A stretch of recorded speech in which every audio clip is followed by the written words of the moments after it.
Сайн байцгаана уу хүүхдүүдээ. Өнөөдрийн 12 дугаар ангийн хичээлээр Марко Пологийн түүхэн тэмдэглэлийг шинжлэхүүл сэдвээр түүхийн багш Алтан цэцэг, Монгол хэл бичгийн багш Зол Жаргал, англи хэлний багш Наран Гэрэл миний бие хамтран хичээл заах болно. Let's talk about today's topic is we are going to talk about integration lesson which is history and Mongolian script and English. In Mongolian script we will have some new words in English historical notes about the Marco Polo, and historical lesson is we are going to talk about history about Polo's book. And in English, I'm going to talk about the travels of Marco Polo and critical thinking skill. So now I will invite the Mongolian script teacher. За одоо хүүхдүүдээ өнөөдрийн хичээлд Монгол бичгийн хичээлээр зарим нэгэн үг олон улс орны нэрүүдийг яаж бичих талаар манай Монгол бичгийн багш тайлбарлаж өгнө. За бүгдээрээ өнөөдрийнхөө хичээлийн хамгийн гол баатрын нэрийг бичлэгийн Монгол бичгийн сайхан бичгийн маш олон төрлөөр бичиж багш нь үзүүлье. За энд бол нийт 9 төрлийн бичлэгийн төрлийг энд харуулсан байна. За бүгдийг хараад уншия. Эхний үг Марко Поло, хоёр дахь үг мөн Марко Поло, гурав дахь үг мөн Марко Поло, 4, 5, 6, 7, 8, 9 бүгдээрээ Марко Поло гэсэн хүний нэрийг ийхүү олон төрлөөр бичсэн байна. За тэр Монгол бичгийн маань сайхан зүйл нь хүнийг өөртөө дурлуулдаг сайхан зүйл нь бичлэгийн бас энэ олон төрлүүд байгаа. Багштай эндээс 2, 3-ыг нь цоглон тэмдэглэж та бүхэнд ээлж өгье. За энэ хамгийн ихний хэлбэр бол дармал хэлбэр байгаа. Энэ дармлаар бичиг баримтыг бичдэг. За хоёр дахь хэлбэр нь хулсан үзгийн тэг төмөр үзгийн тэг байгаа. За гурав дахь нь хичээнгүй тэг байна. Дөрөв дэх нь биерийн тэг. За энд өвөрлөгч өөр монголчуудын маань бичсэн биерийн тэг байна. За энд монгол бичгийн биерийн тэг хамгийн сүүлд нь эхмэл тэгээр Марко Поло хэмээн бичсэн байна. Тэгэхээр монгол бичгээ бид бүхэн 12 жил сурахдаа энэхүү тэгүүдийг бас өөрийн хэмжээ сайхан эзэмшсэн байгаа. За тэгвэл цаашаа явъя. Бид бүгдийн хичээлд сая багш маань хэлсэн маш олон хүний улс орны нэр гарна гэсэн. Тэгэхээр за эндээс Энэтхэг, Иран, Итали, Ирак, Төвд, Суматар, Афганистан гэсэн газар орны нэрс гарах нэ. За мөн Хувлай хаан Марко Поло гэсэн хүний нэр гарах нь. Тэгэхээр одоо бүгдээрээ эдгээр нэрийгээ гадаад үгийг хэрхэн бичдэг вэ? Тэр дүрмээ санаж агаад бүгдээрээ дэвтэртээ бичье.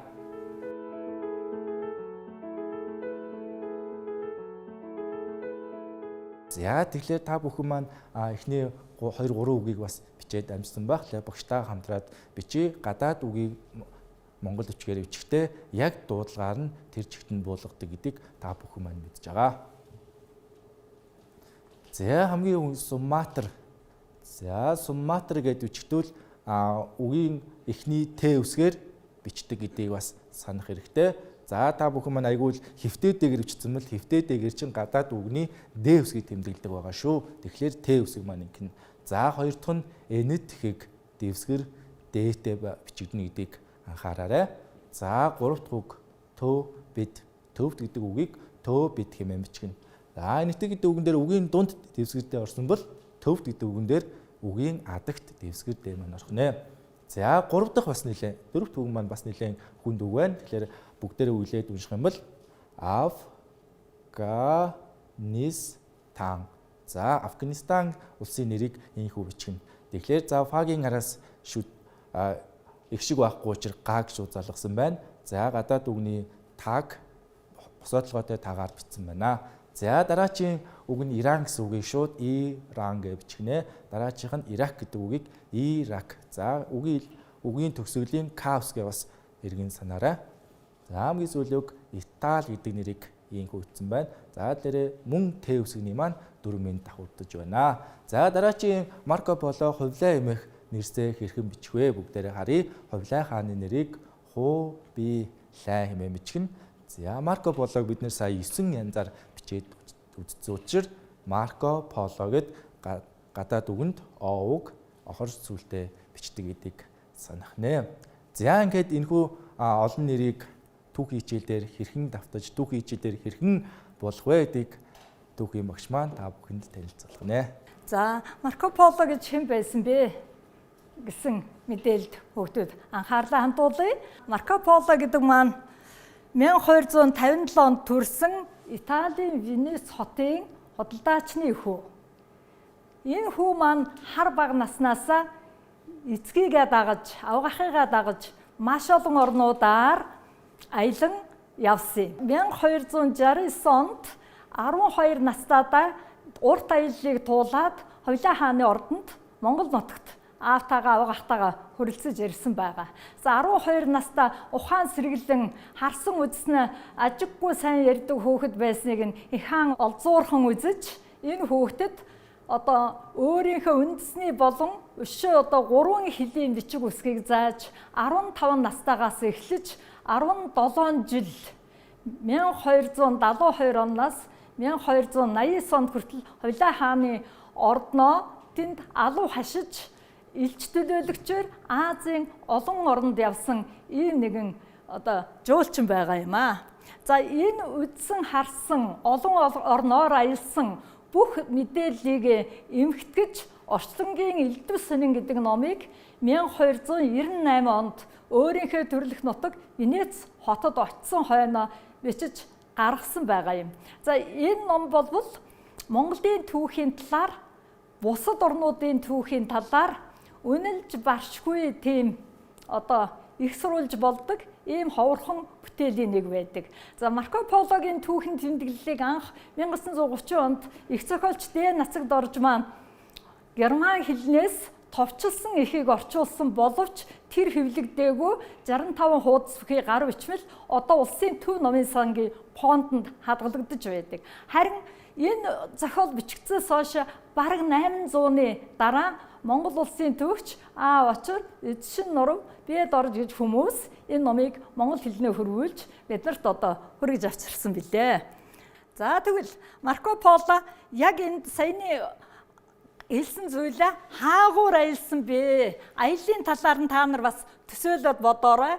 Тэгээд аяллаа маршрут ингээд гарч ирсэн байгаа. За энэнийг багш нь ингээд таймлаад харуулъя. Энэ Италийн Венец хот гэдэг маань энэ Италийн хойгдоор байгаа. Эндээс газрын дундад тэнгисээр аяллаад ойролт орнотын нутгаар явж Ирак, Иран, Афганистан, Төвөд энтхэг орнуудаар аялаад мөн хятад орны гулд явж бүр хятадын Ханжуу хот хүртэл очиж аялсан байгаа. За түүнээс гадна Монгол улсын хар хорвон хотоос эхлээд Төв Азийг бүрэн туулж Бирм улсын нутгаар дайрж Суматрын арал хүртэл аялсан. Ерөнхийдөө Төв Аз твийн нутгийг бүхэлд нь хамарч маш олон орнуудаар явсан ийм аялал хийсэн түүхэн одоо том жуулчин байгаа юм аа. Тэгвэл Марко Пологийн тэмдэглэл түүний үнцийн ач холбогдол нь юу вэ гэж. Энэ дээр бас та нар ингээд өөрсөө төсөөлөд бодоод үзээрэй. Энд ямар ач холбогдол байсан бол тэгээд өөрснийхөө бодсныг гарч ирж байгаа хариултуудаа харъя. Ийм том олон орноор явсан аялал бичсэн учраас энэ бол тухайн 1200-аад оны үеийн газрын нэрс өнөөдрийн нэрстэй яаж дүүж хэвээрээ байгаа нэрс юу юм? Тэр болгоныг бас бид нар нэгтэлж бодож харах ёстой. Тийм ч учраас газар зүй түүх угсаатны зүйн шинжлэх ухааныг судалдаг эрдэмтэн судлаачдын одоо хамгийн үнэтэй хэрэглэгдэхүүнүүдийн нэг болж гарч ирдэг ийм давуу тал үнцэнтэй. За хоёрдугаарт нь энэ номонд Монголын хэсэг тамаарах мэдээлэл нь Чингис хааны гадаад бодлогын залгамж холбоо.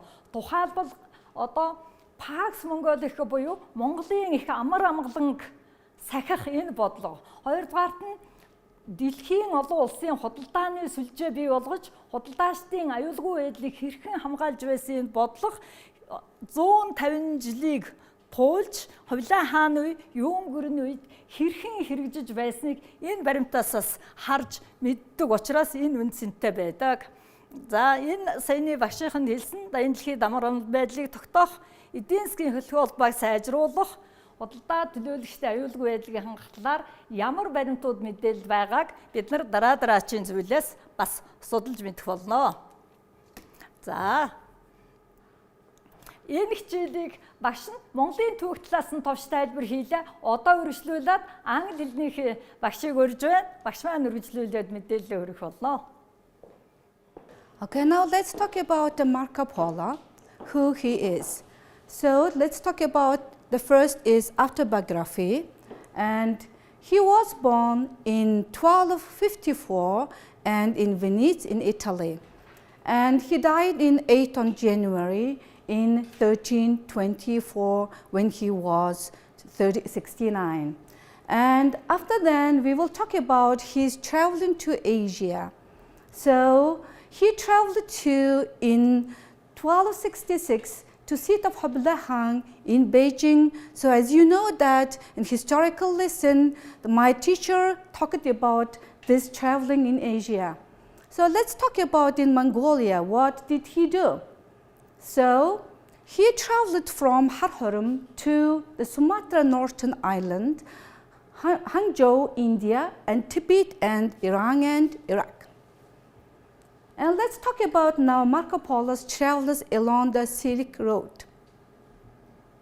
So here we have, he was as a merchant and he traveled to West, Middle East and Black Sea. Silk Road means it's from the Middle East to the Black Sea. Okay, next one is about to talk about his occupation. He was a merchant, an explorer, and a writer. So now you know that about the Marco Polo's little information.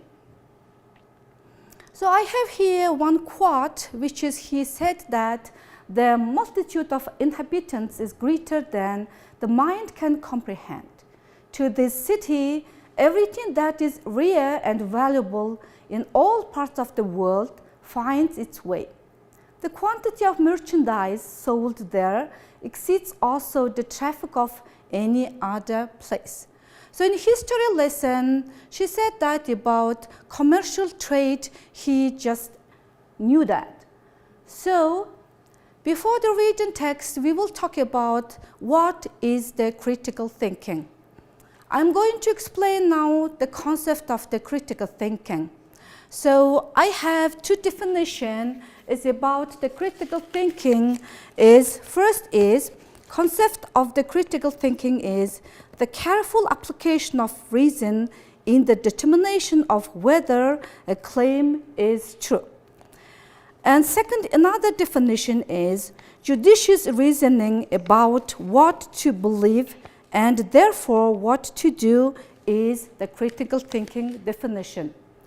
So now it requires that careful and intentional thinking, and also it requires that use of reason or logic. And third is it requires that judgment about beliefs, and it requires that application to real world problems. So critical thinking skills questions is always to ask about do you agree or do you disagree? So you have many texts in your notebook and also in your classbook book. Reading literature helps you to improve your critical thinking skills. So there is the one text, The Road to Paris, in your book. So I have here about the travels of Marco Polo.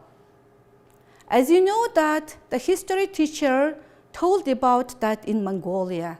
Now I will explain in English.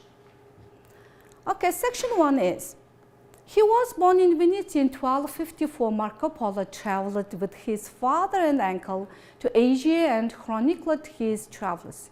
He once said that, I didn't write half of what I saw, and for I knew I would not be believed.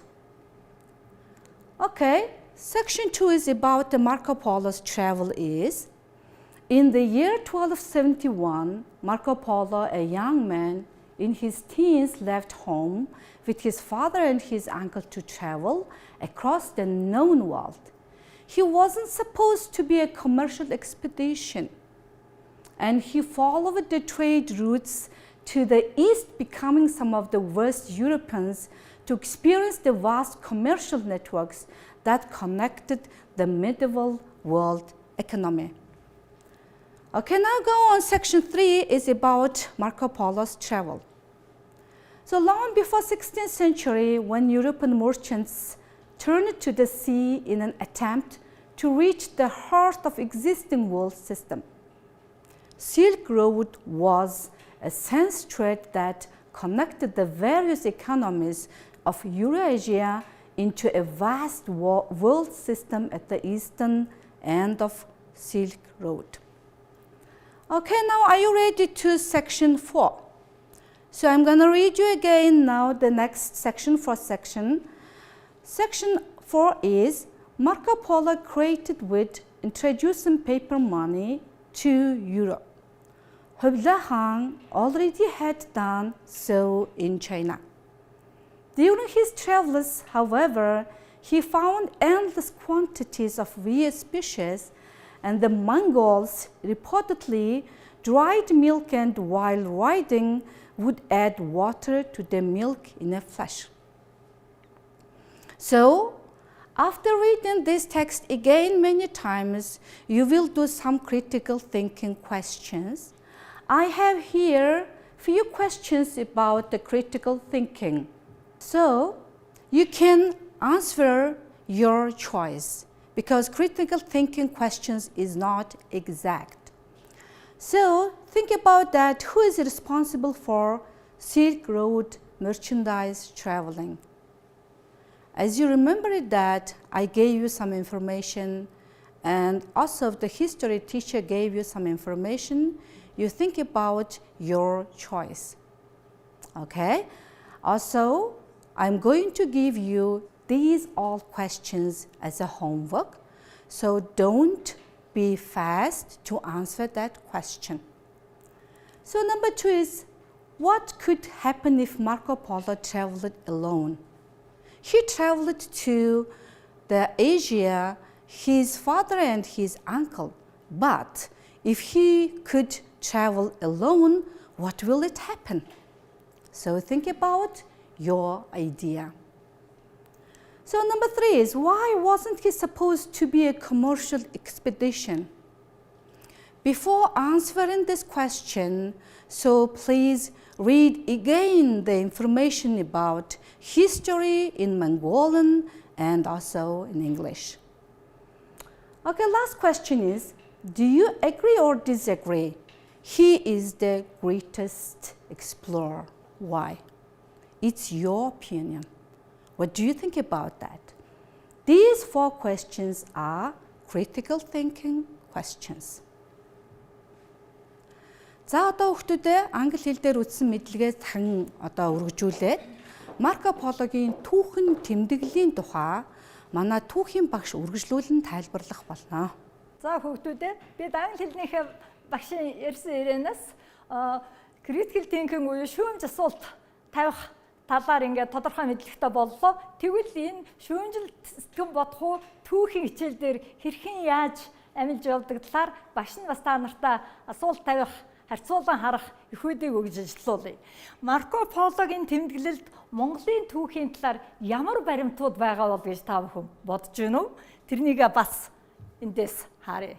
За энэ анхаарал хандуулж тодтгсон өгнүүд бүр илүү ач холбогдол өгөөд яваарай. За ихийг уншаарай.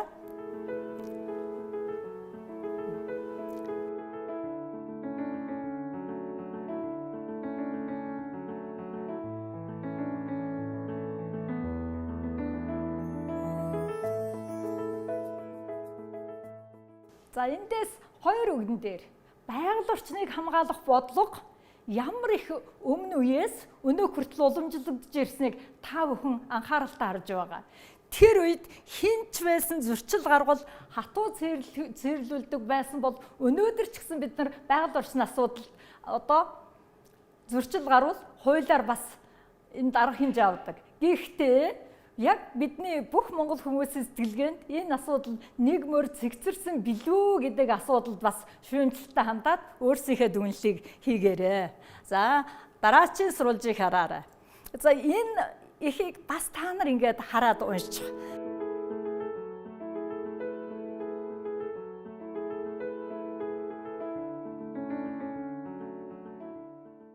гэвэл энэний тухай багш нь нэмээд тайлбар хий.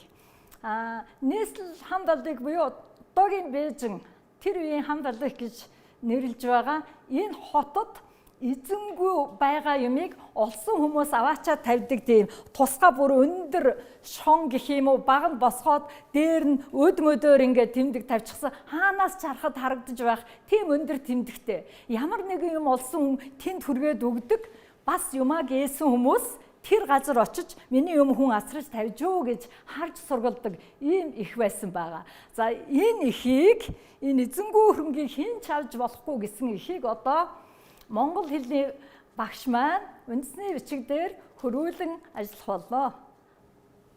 За. Хөрвүүлж эхлэхээс өмнө та бүгдээсээ нэгэн асуултыг асууя. Та бүхэн багш нь хөрвүүлээрээ энэ эхийг, энэ бичлэгийг, энэ зохицолборыг Кирилл бичгээс монголч руу хөрвүүлээрээ гэхээр хэрхэн хөрвүүлдэг вэ?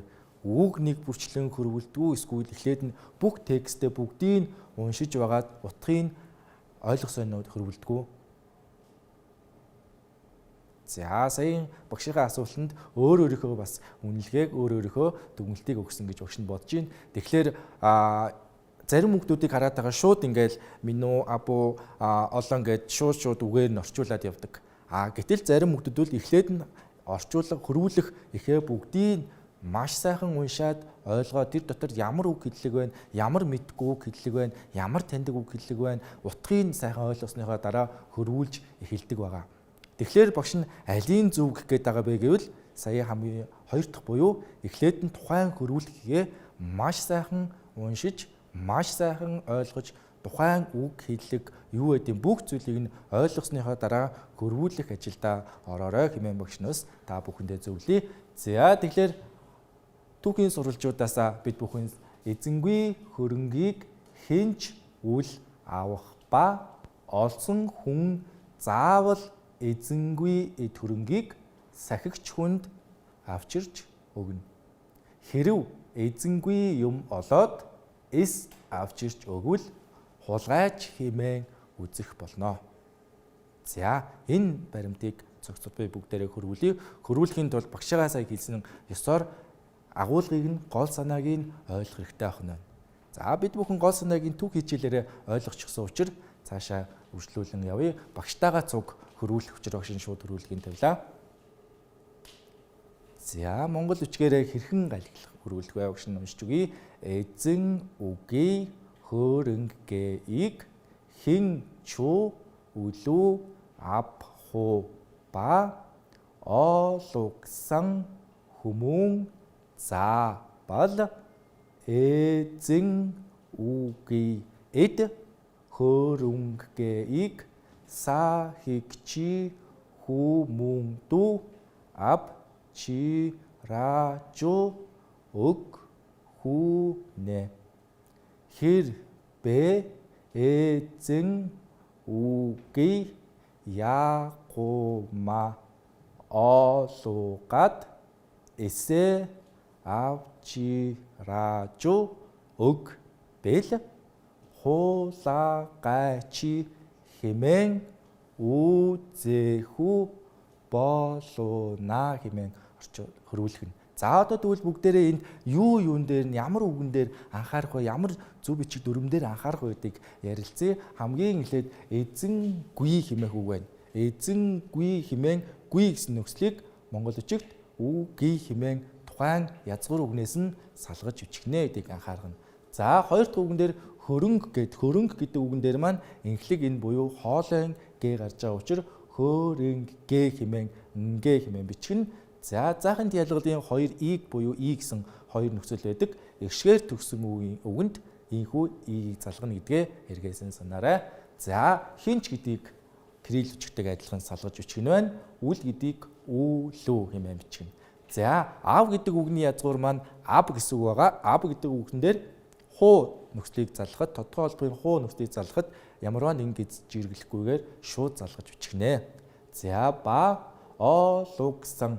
За олсон гэдэг үгийг яагаад олсон эсвэл олгсан гэж бичихгүй дунд нь гиз жиргэлж байгаа вэ гэвэл та бүхэн 7 дугаар 8 дугаар ангид үзсэн холбох игшийн дүрмээ эргэн санаарай. За холбох игшийн дүрм маань нэгдүгээр навдар сал буюу гийгүүлэгчээр төгсөн үгэн дээр хувилгагч үсэг ягаан молрыг залгасан тохиолдолд дунд нь гэдэс жиргэлдэг байгаа. За энэ олсон гэдэг үгээр харъя. Ол гэ язгуур нь ол байна. Гийгүүлэгчээр ил гийгүүлчээр төгсөн байна. За ол гэдэг үгэн дээр сангийн дөрвөн зэргийг бичихтэй эр үгэн дээр иг сан, эм үгэн дээр иг син хэмээн бичдэг. За тэгвэл олсон гэдэг үгээ дахиад харахад иг сан эр үгийн гээгээр хийсэн нөхцөл залгаж байгаа учраас гээ маань ягаан молортой байгаа учраас дунд нь гэдэс жиргэлэх нь байна. Тэгэхээр олсон гэдэг үгийг о, луг, сан хэмээн бичих нь зөв бахна. Хэрвээ игшгээр төгсөн үгэн дээр сан залгуул шууд залгаад хөрвүүлээд явах боломжтой байх нэ. За олсон хүмүүн заавал. За хэрвээ яг урт игшийнхаа дүрмээр бичвэл зага бол хэмээн бичих нь зүйтэй. Гэхдээ өвмөц бичлэгтэй үг энэ дотор маань мөн ихт маань орсон байна. Заавал гэдэг үгийг за бол хэмээн бичих нь. За эзэн үгүй эд. За бидний дэвсгэр дэг өмнөх төвд гэдэг үгэн дээр харсан дэвсгэр дэвэл гэдэс сүүлээр бичдэг бол цөөхөн хэлбэрт уурган дээр охор сүлээр төгсөн энэ хэлбэрийг бичдэг байна. За энэ эд гэдэг үг маань өвмөц бичлэгтэй үг учраас маш сайн тогтоож аваарай. Та бүгдийн бас ирээдүйд хэрэг болно шүү. За хөрөн гэдэг үг давтагдсан хөрөнгийг сахигч. За сах гэдэг үгэн дээр игч нэр үүсэх дагавар залгасан байна. Энэ дагаврыг игчи хэмээн бичих нь. Игчүү, игчаа, игчээ гэхгүй байх нь игчи хэмээн бичих нэ. За хүмүүнд авчиражу. За авчир гэдэг үгний хязгаарыг авчир, авчиражу хэмээн үеэр тасалж тухайн үгнийхээ язгуур хийгээд нөхцөл дагаврыг нь тодорхойлж хөрвүүлэх шаардлагатай шүү.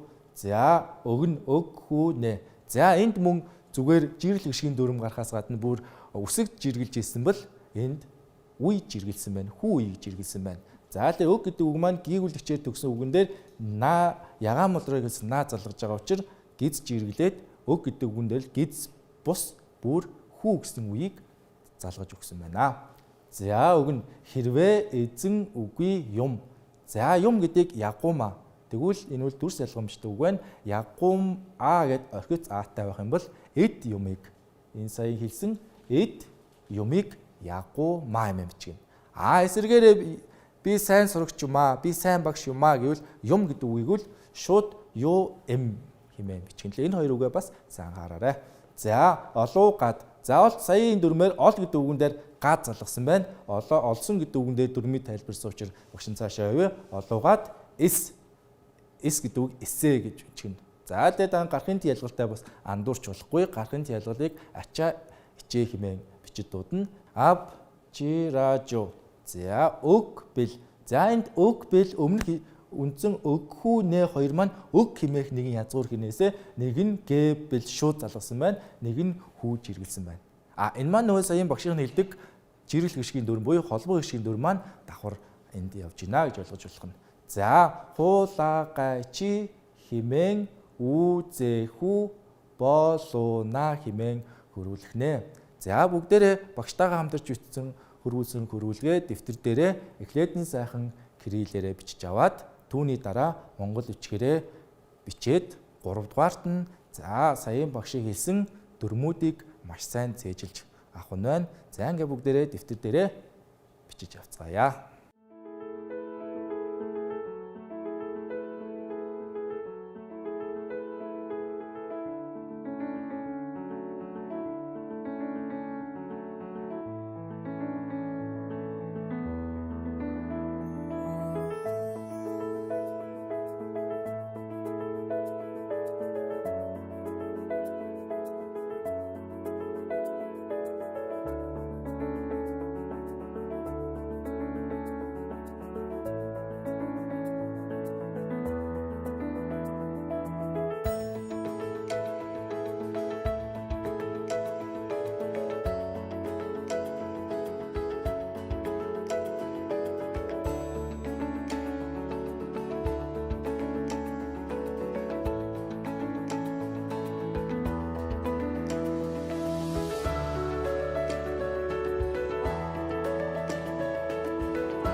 За бүгдээр хичээд авсан бол дараагийн баримтуудыг түүхийн баримтуудаа дэлгэнэ хэмээн түүхийн багшигаа урьж байна.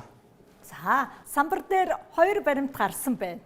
Бас уншихдаа өнгө ялгаж тодруулсан үгэнд илүү анхаарлаа хандуулаарай. За энэ хэсгийг 2 ихийг уншихдаа та бүхэн энэ цаасан мөнгөний талаар, өртөөний талаар Чингис хаан болон түүний заламжлагчид ямар байр суурьтай байсан, энд хэрхэн үргэлжилж байгаа, дараа цаашид хэр зэрэг үргэлжилсэн энэ асуудал маань Монгол улсын болон дэлхийн түүхэнд хэрхэн нөлөөсөн талаар өөртөө бодож сэтгэхэд энэ ихийг уншаарай.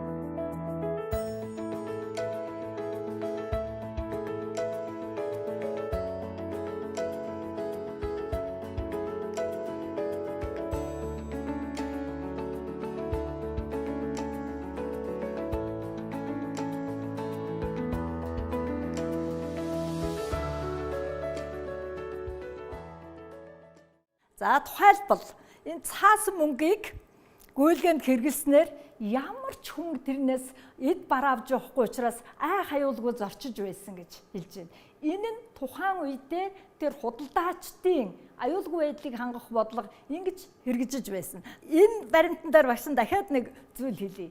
Худалдаачид авчирсан алт мөнгө, шүр эрдэнэ, бус даавууд, торгон бараа бүгдийг нь эзэн хаан дасраад өгдөг байсан. Эзэн хаан дасраад өгдөг байсан. Бэлэг гээд өгдөг байсан. Тэгвэл эзэн хаан тэр худалдаж авчирсан зүйлсийг нь тэр тухайн орон нутагт байгаа хамгийн 8-нд овсгоотой, гүөх ухаантай тийм 20 хүнийг ацарч бүх барааг үнэлүүлээд бүртгэл данс хийлгээд тэр нь таарсан цаасан мөнгийг нь буцаж худалдаачд нь олгодог байсан. За энэ бодлого нь дэлхийд дахинд цаасан мөнгөөр дамжуулж эдийн засгийн улс хоорондын эдийн засгийн харилцааг тэлэх, мөн худалдааны тийм улс хоорондын бүс бий болгох, тэгээ худалдаачдыг аюулгүй байлгах энэ нөхцөлийг бүрдүүлжсэн ийм чухал түүхийг бидэнд өгүүлэх баримт юм аа.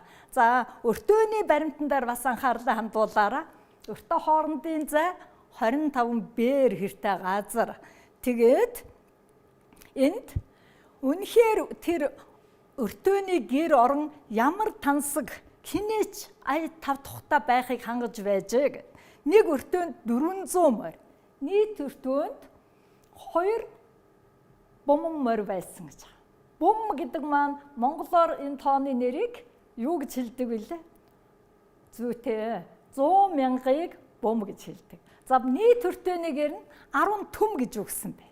Тэгвэл түм гэдэг тооны нэр маань хэдийг илэрхийлдэг вүлээ? Сайн байна. Бас 100000-ыг илэрхийлдэг. Та нар тэгж бодож чадсан байхаа. Тэгээд энэ доор нь харьцуулсан. Ер нь эзэд хаад хинч тийм их сүр жавхлан хийгээд элбэг тансаг байдалтай байсан удаагүй гэж. Бусад үдсэн газрынхаа ихэс хаад тэр орнуудтай ингэж харьцуулсан ийм мэдээ байгаа. За эндээс анхаарад ямар дүгнэлт гарч байгаа нөхөр ер нь түүхч судлаачид соёлтой нийгмийн уурын хөдөлгөөртэй техникийг гарах хүртэл Монголын морин өртөө дэлхийд дахны мэдээллийг хамгийн түргэн шуурхаа дамжуулдаг ийм мэдээллийг дамжуулах ийм систем байсан гэж үзсэн Чингис хааныг мянган сууд хүн болгохтож гэсэн энэ интернетийн үндэс суурь ер нь энэ өртөөний энэ хурдан шуурхай энэ байдлаар Монголоос тавигдсан гэх үндэслэл бас орсон байдгийг та бүхэн мэдж байгаа байхаа. За дараачийн 2 баримтыг. За энэ нэг баримтыг та нар хараарай.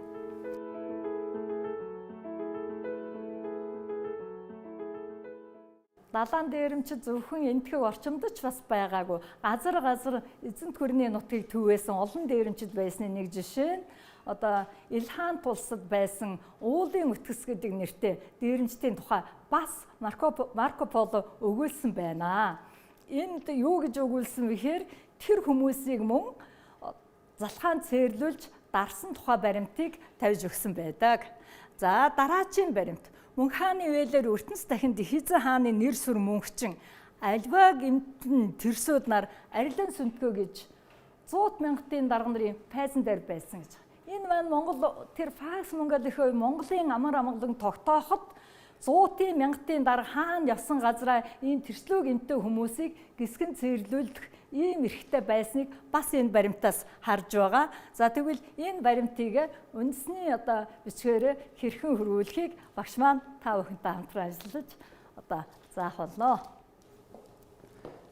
За бид бүхэн сая хэрхэн хөрвүүлэх вэ? Хөрвүүлэхдээ юуг анхаарах вэ гэдэг зүйлээ ойлгоод авчихсан учраас багш нь дараагийн хичээл рүүгээ анхаарлаа хандуулъя. За сая багш тайлбарлаад өгчихсөн учраас эхлээд нь маш сайхан ойлгоно гэдгээ ухаарсан. Багш нь дахиад нэг хэллээ. За одоо би шууд гаргачих. Багш нь яагаад хөрвүүлэх хийж шууд гаргаж ийнвэ гэвэл та бүхэн бичгийн хэлбэрийг нэг хараарай. Бид бүхэн хамгийн ихэнд Марко Поло гэдэг үгийг 9 янзаар 9 бичлэгийн төрлөөр бичсэн байгаа. За тэгвэл хөрвүүлэхээс өмнө за эхнийх үл төмөр үзгийн бичлэг байна. За төмөр үзгээ засж агаад за үзүүрийг нь тэгшилж агаад нэгүү бичдэг төмөр үзгийн дармал тэг байна. Үүнийг үл архивын бичиг баримт болон бичиг баримтууд дээр энэхүү тгийг ашиглана. За хоёр дахь игнэний энэ тэгвэл мөн төмөр үзгийн бичлэг байна. За сонгодог бичиг Монгол бичгийн өмнөх үеийн дурсгалын бичиг байгаа. Хөшөөд дурсгалаас та бүхэн энэхүү бичгийг харж болно. За л энэхүү бичгээр энэхүү хоёр бичгийн төрлийг анхаарч харах нэ. За багш нь Монгол бичгээр уншаад галиглаад өгье. Мөнхэ тэнгэрийн ибэгэл эрдэнчүү дахин дуу ехэ эзэн хагаан о нэрэ сүр мөнххэжин алиба гэмтэн тэрсэгүүд нар арилан сүнүү түгэ гэж загу туу мянга туу ийн пайза дэгэрэ бичигсэн тухай өгүүлжээ. За л энд дүрс ялган бичдэг та бүгдийн маань цээжлэх ёстой тэнгэр хэмээх үг байна. Тэнгэр гэдэг үгийг тэ өнг ри хэмээн бичдэг байна. За хүмүүс тэгри гэд яваад идэг боловч тэ үсгийн дараа инглиг ин тэгээд ри гэдгийг бас сайн мэдэж яваарай. За өвөлгийн ялгалууд амархан. За хаан гэдэг үг бол хагаан гэдгийг мэдж байгаа. Тэрсүүд гэдэг үгэн дээр дэвсгэртэй байх нэ. За ингээд завуут мянгат гэдэг тэ даврыг үл туу түүх хэмээн бичих нь байна. За пайз гэдэг үгийг пайза хэмээн бичих нэ.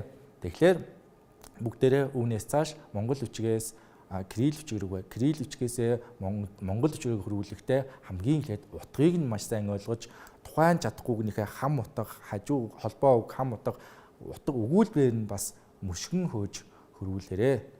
За ингээд түүхийн багшигаа урья. Бид өнөөдрийн хичээлээр Марко Пологийн түүхэн тэмдэглэлээс үзсэн энэ ажилсан эхүүдийнхээ дүгнэлтийг хийе.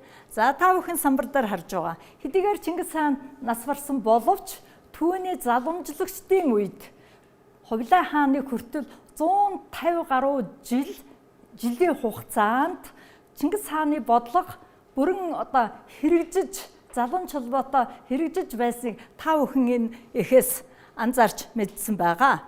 Тэгээд дахиад энэ Хувлай хаан үеийн хэрэгжсэн бодлого Хувлай хаан ямар хүчтэй хаан байсан бэ гэдгийг бас энэ Марко Пологийн хэлснээр бичснээр та бүхэн хараарай. Тэдгээрийн дотроос хамгийн агуу хамгийн хүчрэх Хувлай хаан бөгөөд тэрээр Түрүүчийн 5 хааныг хамтдагснаас ч суу хүчин давуу болоо.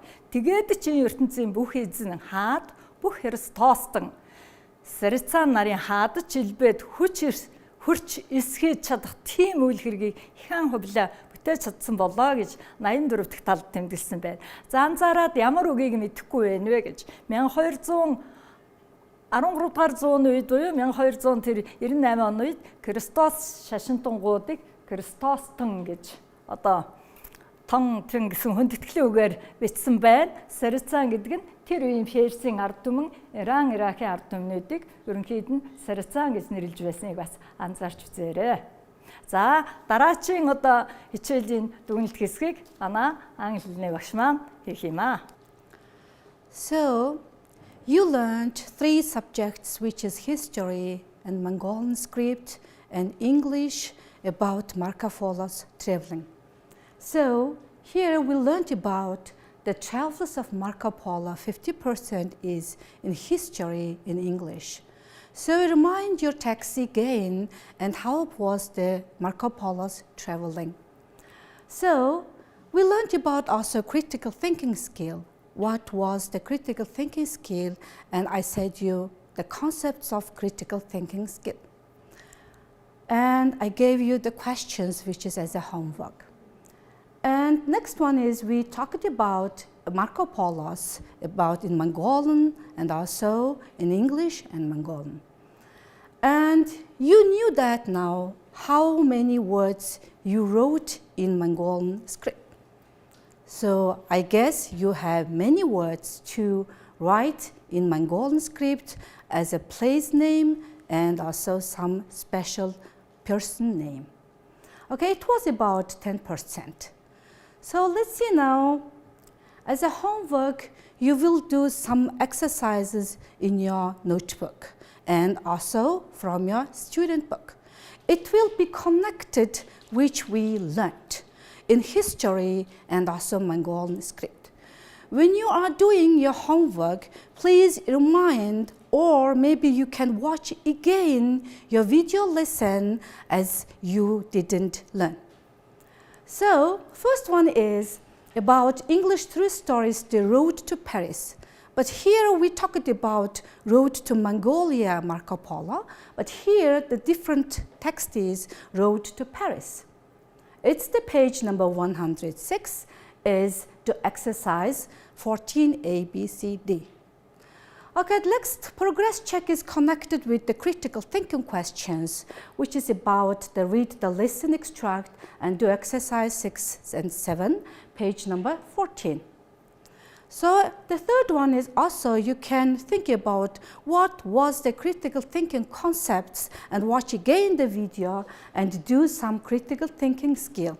If you want, you can search the internet to find more information about Marco Polo and you can improve your knowledge. And it's about read about Marco Polo and answer the given question, which is critical thinking skills. Thank you for watching the video lesson. За, өнөөдрийн хичээлд амжилттай оролцож, Марко Пологийн түүхэн тэмдэглэлээр хамтдаа аялж, хамтдаа шинжилсэн сурагчдаа баярлалаа. Баяртай. Баярлалаа. Баярлалаа.